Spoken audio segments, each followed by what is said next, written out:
8:10 Majerhat local বাতিল হওয়ায় অশোকনগরে rail অবরোধ যাত্রীদের।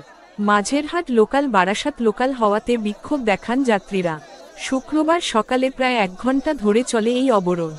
অশোকনগর 3 নম্বর রেলগেটের সামনে যাত্রীরা বিক্ষোভ দেখাতে থাকেন। বিক্ষোভকারীদের দাবি, 8:10 মাঝেরহাট লোকাল কেন বারাসাত লোকাল করা হলো? সকালের 7:53 লেডিস স্পেশাল মাতৃভূমি লোকালে উঠলে পুরুষ যাত্রীদের 250 টাকা করে ফাইন দিতে হয়। সেই কারণে রেললাইনে বসে অবরোধ শুরু করেন তারা। এরপরেই ঘটনাস্থলে এসে পৌঁছায় জিআরপি এবং অশোকনগর থানার বিশাল পুলিশ বাহিনী। পুলিশের সাথে খণ্ডযুদ্ধ বেঁধে যায় সাধারণ যাত্রীদের। ছত্রভঙ্গ করতে পুলিশ লাঠিচার্জ শুরু করে। বেশ কিছুক্ষণ বাদে উঠে যায় রেল অবরোধ।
হ্যাঁ বল, অবরোধ আছে, অবরোধ।